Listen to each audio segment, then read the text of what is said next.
That's a tough act to follow. That was great. No, it's awesome. When you were talking, Darren, I was thinking one thing that we used to tell ourselves all the time at Meow Wolf, like from the time, when we were just digging out of dumpsters, like trying to get materials to build whatever we could, no budget, your best resource is the people around you, honestly. Like by far the best resource that you have is the people around you. And we would just always tell ourselves, like one of our kind of key pieces of constitution was we do what we can with what we got. Mm-hmm. We do what we can with what we got. And that's what we always say. We do what we can with what we got. And you just keep doing that. And then like what you got grows, and then what you can do with what you got grows, and you just keep on doing that. But it doesn't matter how much you've got, you just do what you can with what you got. Keep that mindset. It's not like I can't do this because I don't have that. Fuck that mindset. I'm gonna do what I can with what I got. And just stay with that. And it's a mental thing, psychological thing. It's not, our brains want to why me. You know what I mean? Our brains want to say why me. Our brains want to go to the I can't because I don't have, or I can't because they did this to me or whatever. Our brain wants to go there. You got to stop your brain from fucking going there. It's like, you got what you got. That's what it is. That's reality. Now what are you going to do with it? And that's why I wanted to be here. Mostly is just because of your perspective and your energy and your team's perspective and your team's energy. So thanks for having me. All right. Yeah. That's my intro. That's awesome. Yeah, I was going to ask you to start off by asking, when you heard about Slumberland, like what about the vision of this team, made you sign on and want to come on board? Well, so I do a lot of speaking gigs, I was in Portland for a TEDx event in May in front of 10,000 people.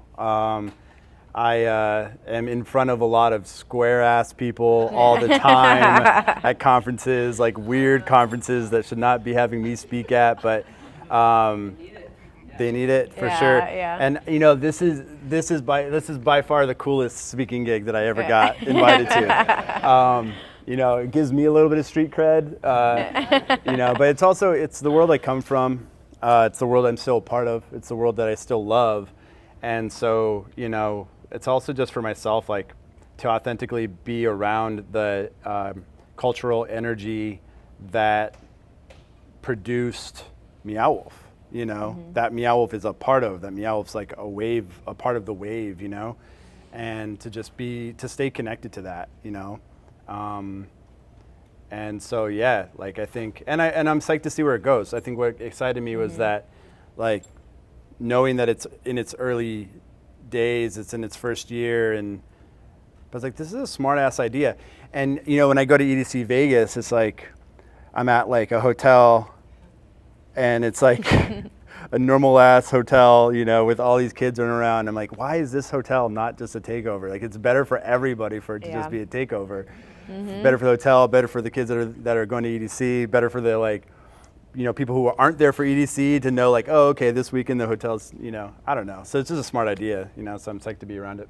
Awesome. Yeah, I was going to say, by looking at this room, and even before we were sitting here, somebody walking in with like a Cinderella dress on, like, you can just tell the vibes are immaculate all weekend long, which is incredible to see. And as Darren was saying, a lot of blood, sweat, and tears kinds of goes into these types of productions. So for you, like, what is the most rewarding part of seeing people finally interacting in these spaces? I mean, as a producer of spaces, of these weird psychedelic spaces, and party spaces for celebration, spaces for play, I mean, the reward is the look on people's faces. The reward is like just having people be joyous and enjoying their time. For us, when we build these exhibitions, like the Meow Wolf exhibitions, we have one in Sante Fe, one in Vegas, one in Denver, and they take 3 or 4 years for us to build.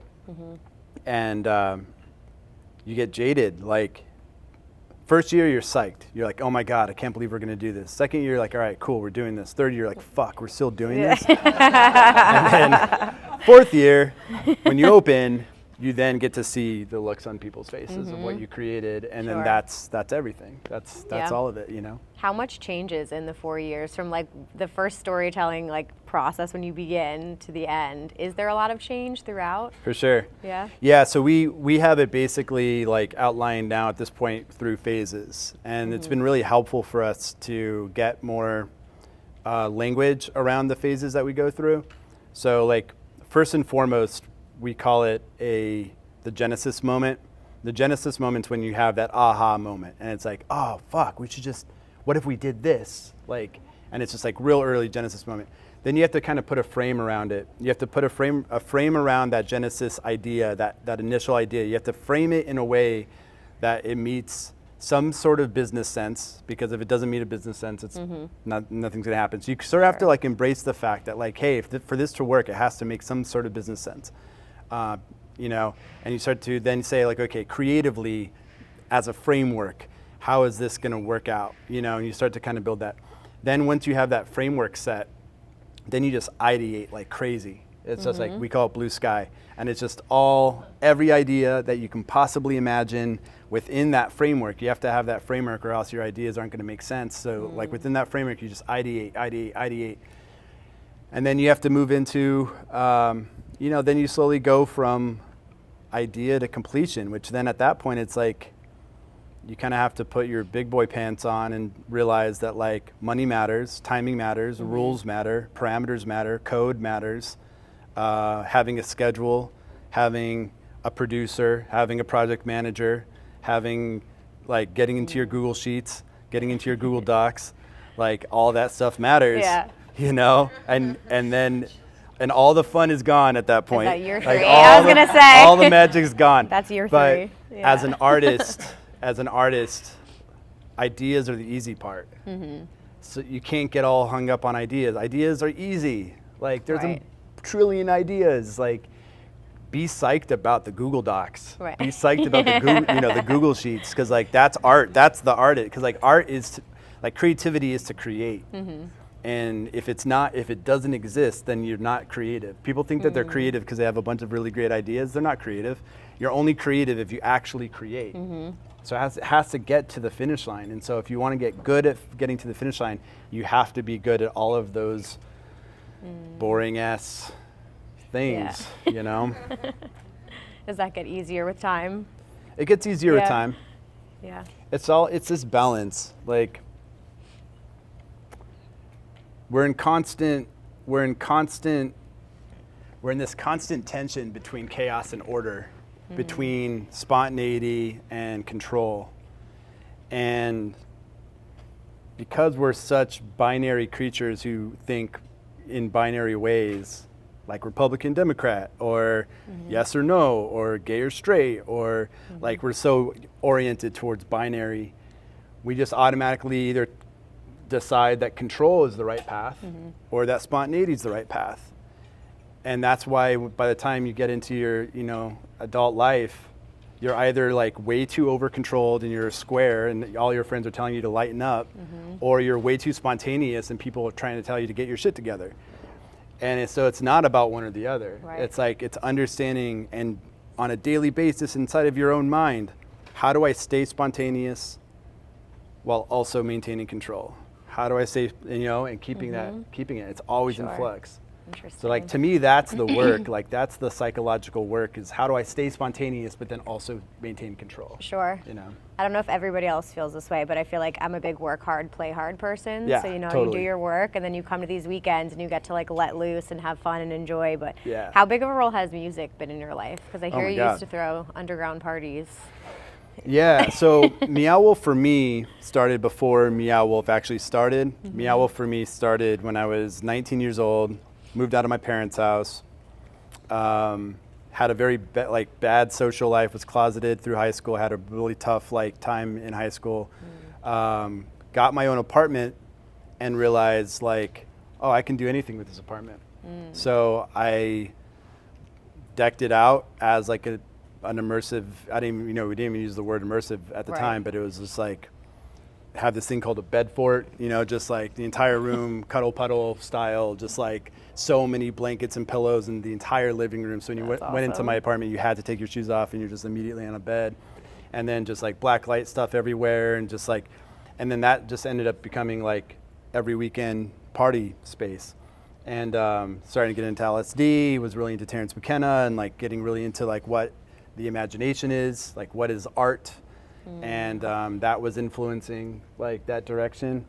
And music was huge for me. I mean, it was like, as like my first kind of introduction to electronic music came from the side, kind of a side angle, because I was all like alternative rock. Okay. And it was when I listened to Kid A, Radiohead, in 2000.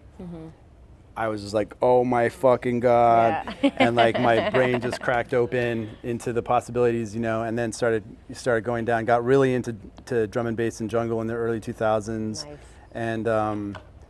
And yeah, so like the house party then turned into throwing parties outside the house, and that's where I learned how to like have a budget. It was like literally like that's where I learned to build any sort of business skills, was like, how much do I have to charge for a ticket? How much am I paying the DJs? Like all of that. So huge, like music's at the core of Meow Wolf too, It's the beating heart of Meow Wolf. That's incredible. And it's interesting because like now we're at the point where we have, big ass investors from New York on our board, who I love, they're awesome. And we have like P&Ls, and we have like looking at profit and loss and all this stuff. And the exhibitions crank. Like the exhibitions are selling like 1 million tickets a year, just fucking cranking, And then you have your events over here. And as Darren knows, you give 75% of all your profits to the artists, And so like the profit line for Meow Wolf on events is tiny, tiny, tiny compared to the exhibitions. And I have to tell them every month, I'm like, you guys, I know that we're not making a shit ton of money off the events, but it is the beating heart of Meow Wolf. And if we ever lose events, we're done. Like we're cooked, Right, So right. yeah. Sorry, I can ramble a lot. No. Cut me off whenever. How do you build sort of like the dream team when you guys were starting? Like who were the first people that connected, and how did that grow over time? So like,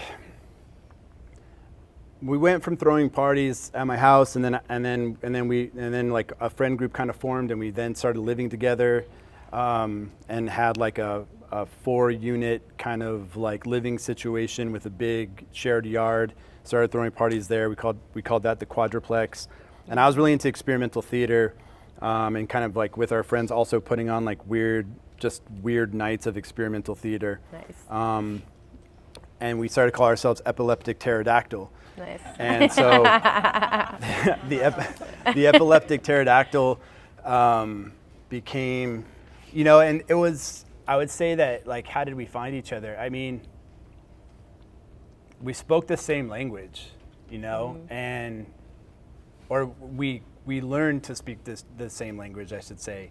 And we spoke a language of honesty, of integrity, like fuck insecurities, and fuck this sort of like defense mechanisms that come up around insecurities, trying to show off, trying to be like, trying to show how big of, how cool you are, how funny you are. Like we would just kind of like identify those characteristics immediately and call each other out for it and be like, no, that's just an insecurity going on, And so what we were doing really honestly was building a social group that was based in honesty and integrity. And then with that integrity, we would then be like, okay, let's try to do some cool projects. And then we work together to do that, And the cool thing about integrity, it's a big word, is, because ultimately integrity is do what you say. If you can get that down, do what you say, then anything that you say you'll do. So it's just like the reverse of the equation. So if you do everything you say you're going to do, then anything you say you're going to do, you can do. So that's like the muscle, muscle to work out of any muscle in your own psychology is do what you say, because then you can start using that to literally do anything. To just say you're going to do it, and then you do it. Right. So that was kind of like the culture that we built. I wanted to ask also about the complexity of what you do, because like you said, you may have a lot of far-fetched ideas and you actually have to execute them, but what was one of the most complex things that you guys have pulled off? Oh God, there's been so many, but because it's all relative too. Like we built this crazy 40-foot tall sculpture in Denver called the Cosmohedron. That's probably like the coolest, most complex thing that we've ever built. Okay. But we did that after we had raised a bunch of money and we had like, top tier international design build firms helping us. So it's hard to say that that's the craziest because, I'm trying to think. I mean, building the House of Eternal Return in Santa Fe was when we went from like this group that had never had a business, had never built anything for permanence, never done anything to code, never raised any money, never had an employee. And we basically went from that to then operating like a multi-million-dollar business like within a year's time. Wow. And getting this crazy 30,000 square foot project like up and running. That's probably the craziest overall project. But inside that project, there's one piece that I'm especially proud of, which basically this guy like who's friends of mine in Santa Fe, it's like, hey, I have a bus I'm trying to sell. Do you think Meow Wolf would want it? And I was like, yeah, I think so. So I went to Matt King, a co-founder, recently passed away, went to Matt King and I said, hey, do you think we could use a bus in this project? He's like, well, we can't use an entire bus, but we could use half of a bus. Right. And I was like, okay. He's like, what if we took the bus and we cut it in half and then we stood it up and had it sitting in the middle of the exhibit and then built the walls around this vertical bus. Okay. I was like, fuck yeah, let's do that. And so, but then we had to figure it out. So we had to like pull the engine block out. We had to cut the bus in half. We had to, pull it in, stand it up, so that whole thing. That was probably my favorite, like, wait, we can do that? All right, let's do that. Right. Yeah. Darren, we need a bus next year. Slumber bus. I'm also curious just a little bit about your relationship with Santa Fe in general. For anybody who hasn't been or experienced it, what is the energy like there? Oh my God. Santa Fe, y'all, Santa Fe has deep cultural roots in this whole world of things. Like from the cultures that preceded the Europeans, being in the desert Southwest, the high desert, there's not much oxygen there too, so people are a little loopy. Like we're pretty high up, 8,000 feet up. Always having this culture of being on the fringe and on the outside. Like when it was part of New Spain, it was so far away from Mexico City, which was the capital of New Spain. It was so far away that like Spain didn't even give a shit about it. Santa Fe is just like way up there. They're like, whatever, it's the northernmost part of New Spain. So Santa Fe was just kind of like on an island. Then when the United States took it over, it's just like New Mexico. Like who gives a fuck about New Mexico? Like, so it's still like on an island, just sort of on its own on the fringe. And through like the 1900s, you had like artists coming through Santa Fe from the East Coast, probably tripping their balls off, 20-year-olds partying. This group called the Cinco Pintores, who are the 5 painters who came through, and they're just like, gender bending in the early 1900s, like gender bending partiers in Santa Fe that then led to like, even the government had like weird government projects, like where the atomic bomb was created, and that was like a secretive thing that was happening on the fringe in a weird way. Hippie movement, beatniks, there's all sorts of a history of this like fringe culture that moves through Santa Fe. This guy Leonard Picard, who I had lunch with the other day, 74 years old. Does anybody know Leonard Picard? Heard that name? No. Okay, you got to know this guy. You got to know who this guy is. Leonard was a Harvard professor, chemist, in the 1970s. And it's basically believed that Leonard is responsible for 95% of the world's LSD between 1970 and the year 2000. So for 30 years, he created a global manufacturing process of creating LSD and getting it out into the world. His largest manufacturing facility was in Santa Fe, and that's where he lived.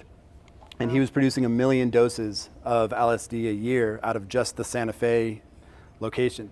So like this dude is like the reason why LSD is even in culture, in popular culture right now. He got caught in 2000. He got sentenced to 2 life sentences, and Jeez. and then after 20 years of being in prison, just got released on good behavior. He's the first person ever to be serving 2 life sentences and to be released on good behavior. Wow. So he's now like in his mid 70s, and he lives in Sante Fe, and got a chance to meet him. And he's brilliant. He's brilliant. Writing a paper for MIT right now, and his story is, but it's also just, it was amazing for me to sit in front of him, because it's like, man, we all enjoy psychedelics, we all enjoy LSD, we all enjoy this stuff, but like there's people, we're lucky enough to live in a time right now where no one's too worried about you doing psychedelics, you know, and they're probably gonna get legalized soon, and like, you know, great. There's people before us who spent time in prison, who like pushed the wave and spent time in prison. So it's like Hamilton Morris gets a lot of like recognition, right? Or like Duncan Trussell gets a lot of recognition. They're writing on the backs of people who served time in prison, you know, and just to kind of remember, like, there's elders to this whole situation, right. You know, but that's just another Sante Fe connection. So yeah, Sante Fe is like rich in the whole kind of psychedelic history, you know. That's so cool. Yeah. No, it's important, because I feel like if you visit there, you'll fully understand why this location is built here. Yeah. And then you've expanded to Denver and Vegas, and I imagine there's probably a lot of decisions that go into the location itself, but any future plans for a new location? Or where would you dream to go? Yeah, I mean, we're trying to get to the East Coast. I mean, yeah, we're trying to get to the East Coast. I mean, we're gonna try to get to like any major city that we can, you know. And I know Orlando's been on the list too of what we're looking at, and you know, in Miami and a couple Florida places, but no, nothing confirmed other than the Texas locations, you know, to be honest. Cool. But to me, it's not just about like opening up playhouses or fun houses for people to like wander around in and lose their mind in. You know, it's not just like a one-way consumerist mindset. It's like for what I'm more interested in, and what I think the company is more interested in is using art to expand consciousness, and being really committed to like this being a two-way street. It's not just like buy a ticket, go in, consume all the things that the artist created, and then go home and, you know, get back on your Xbox. It's like, no, like, we want people to be artists too. We want people to be dreamers. We want people to be future-based beings. Like, use your imagination and think about what's possible, and start living from a place of what is possible in the future. Right. So it's like, I just say that because it's like, to me, it's not just about like opening up these crazy exhibitions. It's like, I'm excited. What I'm most excited about for Meow Wolf is how it may be able to like spread the expansion of consciousness no matter what medium it's playing in. Right. Yeah. Well, I think the theme this weekend, or the hashtag, was "We Are All Art," which the contribution, which is cool about Slumberland, is, you know, not only are you going to the festival, but people here bring that energy, and there's so many random things walking around, and everybody, whatever you do here, your talents that you bring to each other completely adds to the element of what's happening here, and that's just as important as the production, what's being put on for you. That's absolutely right.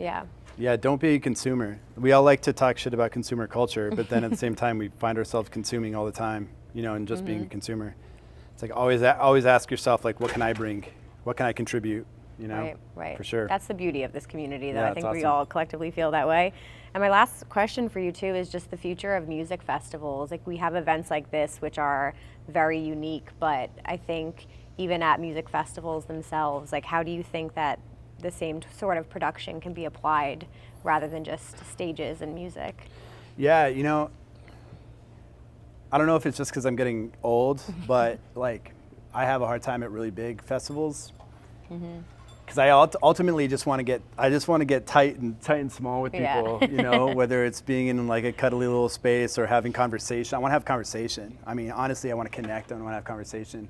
and I want to be in that kind of space. But I also love, obviously, big sound systems and big name DJs and awesome lighting rigs and stuff. So I think it's the combination. I think it's like experienced designers that are coming from a place of human connection. I think at the end of the day, that is what it's about, is human connection. Sure. And so there's this guy, Joseph Pine, who wrote this book called The Experience Economy. And he wrote it in the early 90s, before there was social media and before anybody really even knew what an experience economy was all about.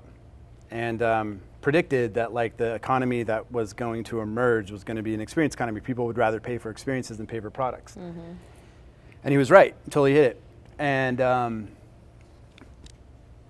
in the early 2000s, he amended his book, The Experience Economy, to add another tier above experience, which is transformation. So his prediction is that beyond the experience economy is the transformation economy. And that people don't want to just buy. People don't want to just spend their money on experiences. They want to spend their money on things that are going to change their life. Yes. Yep. Which is a tough task, but I think it's totally right on. In the experience economy, you stage. In the transformation economy, you guide. That's kind of like the difference that he determined. Sure. So it's all about it's about festival producers having a sense of guiding, having a sense of guidance, and the people who are attending also being guides for each other. Sure. Not just showing up in a staged thing and participating in a staged way, but actually feeling like you're guiding.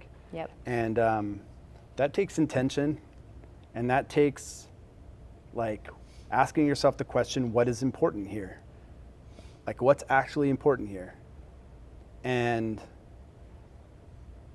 I mean, most of y'all will probably agree, the memories we hold are you have certain big moments of big moments at a festival or at a party that are oh yeah, that moment that dropped, or the moment that so-and-so went on stage. But it's probably going to be the people that you spent it with. That's going to be the thing that's most important. So how do you facilitate human connection? Right. So props for y'all for having that in your minds. Amazing. All right, my last question for you. If you could walk through a refrigerator and be transported to anywhere in the world, where would you want to go? Shit. Wow. Anywhere in the world.